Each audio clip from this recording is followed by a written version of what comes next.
Assalamualaikum warahmatullahi wabarakatuh.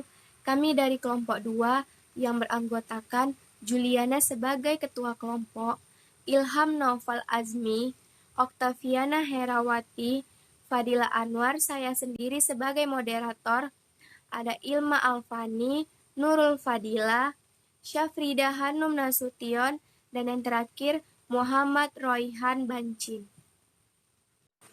Di materi pembahasan kali ini, kami akan menjelaskan mengenai PPH pasal 23. Untuk itu, yang pertama menjelaskan adalah Juliana. Kepada Juliana, saya persilakan. Assalamualaikum warahmatullahi wabarakatuh. Di sini saya akan menjelaskan tentang PPh pasal 23. Pajak penghasilan pasal 23 merupakan pajak penghasilan yang dipotong atas penghasilan yang diterima atau diperoleh wajib pajak, seperti dapat penghasilan atas jasa, sewa, dividen, hadiah dari pihak pemberi penghasilan. Contohnya, kita sewa rumah. Kita itu dikenakan pajaknya itu dari penghasilan atas jasa, sewa, hadiah, dividen. Kalau misalnya kita dapat dividen atau hadiah, dari situ juga kita dipotong pajaknya. Jadi, kesimpulan dari PPh pasal 23 yaitu mengatur pajak penghasilan yang dipotong.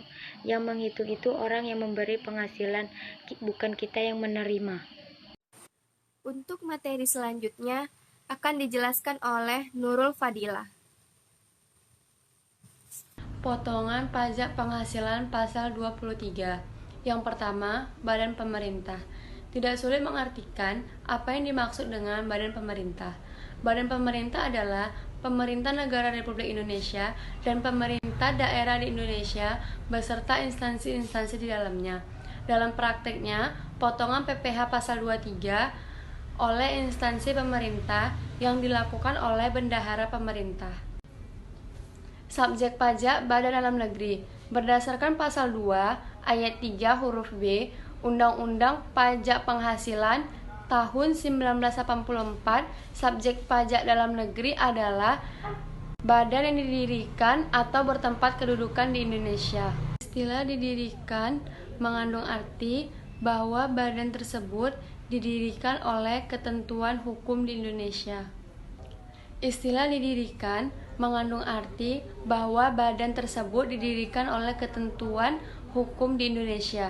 Sementara itu, istilah bertempat kedudukan menunjukkan bahwa badan tersebut memiliki efektif manajemen di Indonesia, di mana pengambilan keputusan-keputusan penting tentang badan tersebut dilakukan di Indonesia. Yang ketiga, penyelenggaraan kegiatan. Penyelenggaraan kegiatan berupa badan, orang pribadi, atau kepanitiaan yang melakukan suatu event. Contoh dari penyelenggaraan kegiatan adalah orang pribadi atau badan yang mengorganisir suatu acara seperti pertunjukan, perlombaan, dan seminar. Nah, untuk penjelasan materi selanjutnya akan dijelaskan oleh Ilma Alfani. Nah, di sini saya akan melanjutkan penjelasan dari pemotong pajak penghasilan pasal 23. Yang keempat itu bentuk usaha tetap atau BUT. BUT adalah bagian dari subjek pajak luar negeri yang melakukan kegiatan di Indonesia sehingga menerima atau memperoleh penghasilan yang bersumber dari Indonesia. Walaupun termasuk wajib pajak luar negeri, pemenuhan hak dan kewajiban BUT itu disamakan dengan pemenuhan hak dan kewajiban wajib pajak dalam negeri.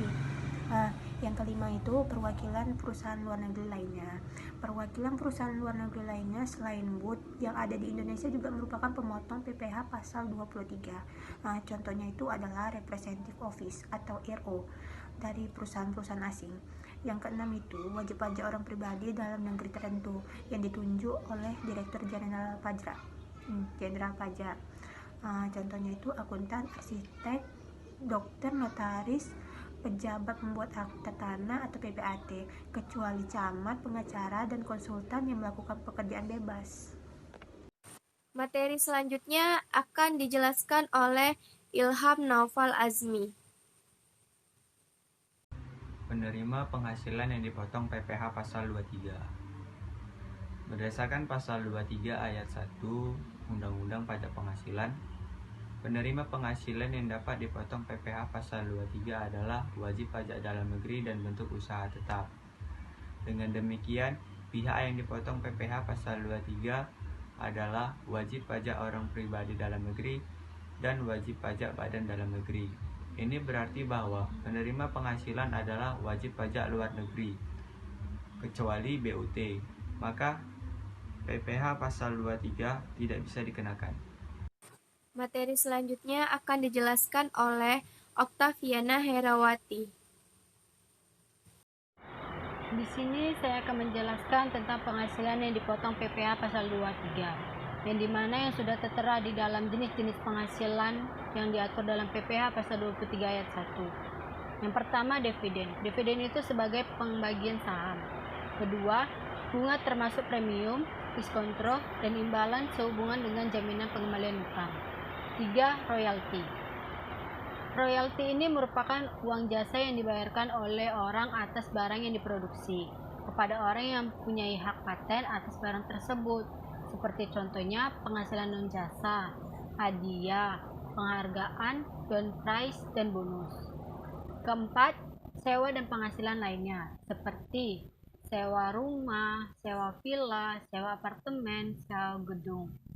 Yang kelima, imbalan sehubung dengan jasa, misalnya seperti dengan penggunaan jasa auditor, yang dimana jasa tersebut telah dipotong pajak penghasilan sebagaimana yang dimaksud dengan pasal 21.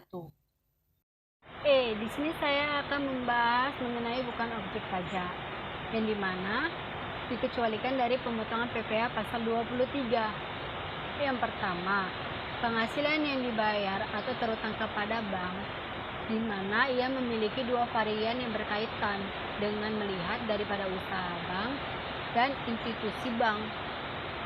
Yang pertama, memandang bahwa yang dikecualikan oleh pasal 23 ayat 4 Undang-Undang tahun 1944 tersebut adalah penghasilan usaha bank, yang dimana ini dapat ditafsirkan sejalan dengan tafsiran objek PPN yang dikecualikan, dan menurut tafsiran yang kedua bahwa yang dikecualikan oleh pasal 23 ayat 4 Undang-Undang PPh tahun 1944 demikian,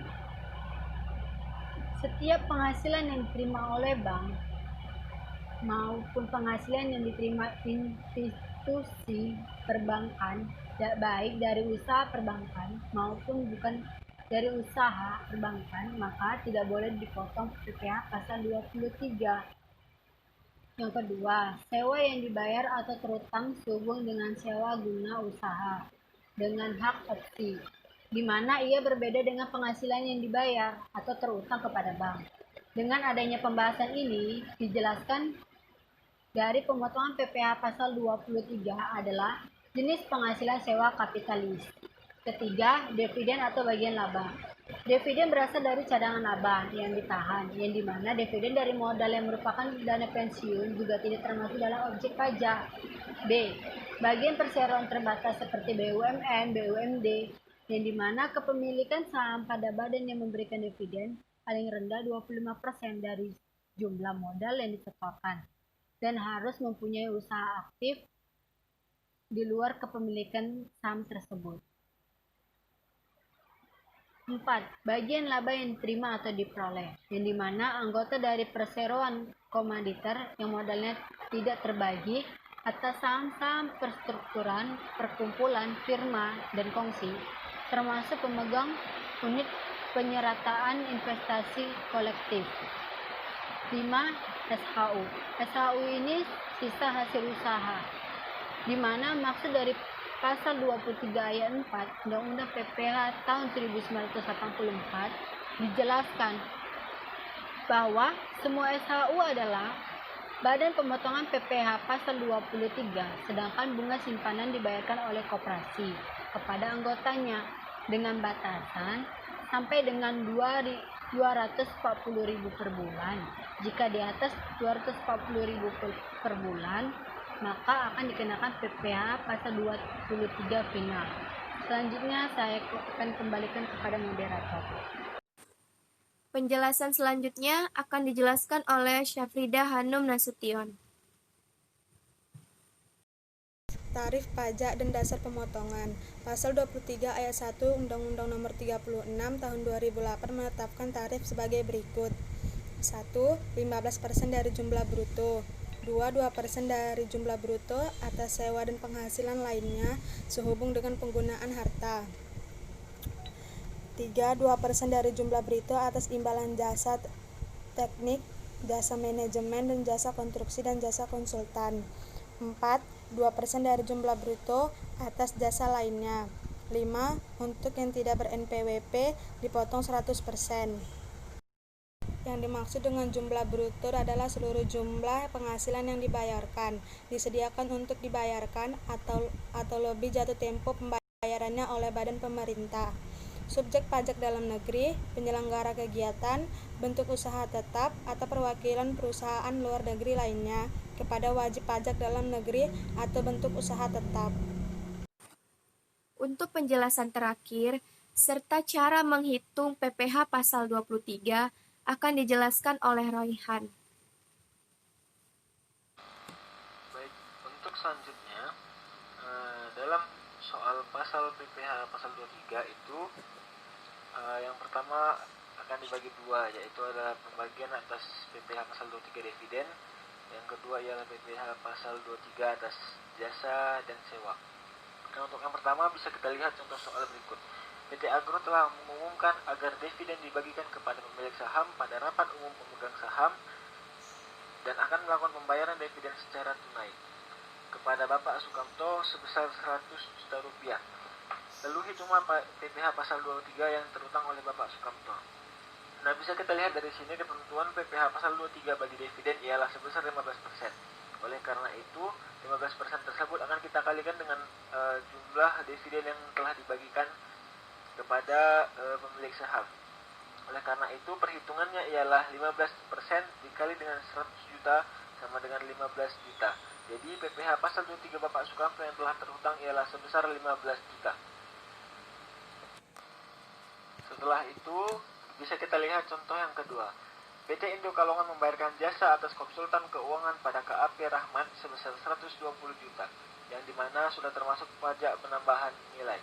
PT Indo Kalongan tidak memiliki NPWP. Hitunglah PPh pasal 23 PT Indo Kalongan. Sesuai ketentuan PPh pasal 23, pajak yang dipotong ialah sebesar 2% atas pendapatan jasa dan sewa.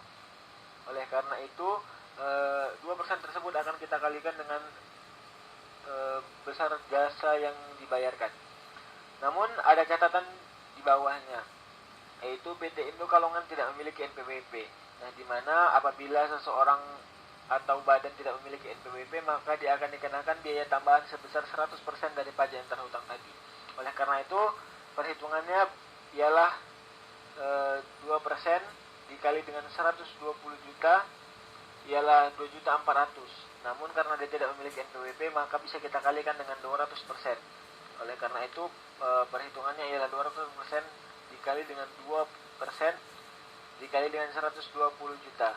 Hasilnya ialah 4.800.000. Jadi PPh yang terhutang oleh PT Indo Kalongan adalah sebesar 4.800.000. Nah, apabila telah kita hitung, maka selanjutnya kita laporkan pajak pasal 21 kita, yang dimana berdasarkan ketentuan pajak pasal 2 Peraturan Menteri Keuangan nomor 80 tahun 2010 tanggal 1 April yang merupakan perubahan atas PMK nomor 184 tahun 2007. Dia mengatakan bahwa PPh yang dipotong oleh pemotong pajak harus disetorkan paling lama tanggal 10 bulan berikutnya setelah masa pajak berakhir.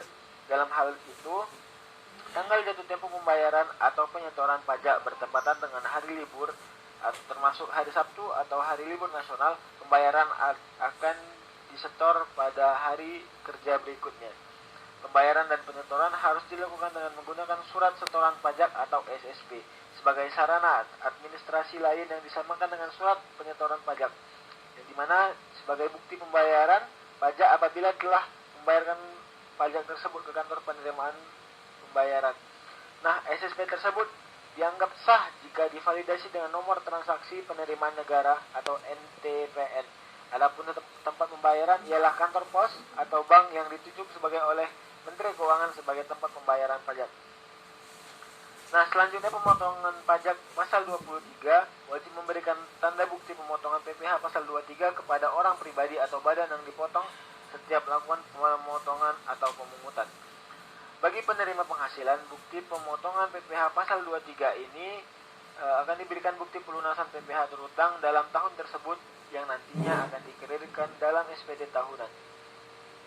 Surat pemberitahuan pajak tersebut harus disampaikan paling lama 20 hari setelah masa pajak berakhir. Contoh untuk pemotongan PPh pasal 23 sebagaimana contoh tersebut. Dalam hal tersebut, batas akhir laporan di atas bertepatan dengan hari libur termasuk hari Sabtu atau hari libur nasional. Laporan dapat dilakukan pada hari kerja berikutnya. Adapun misalnya kesalahan-kesalahan yang terjadi apabila apabila wajib pajak atau badan tersebut melakukan kelebihan bayar atau kurang bayar, maka bisa dilakukan melanjutkan pajak yang terutang tadi pada bulan berikutnya.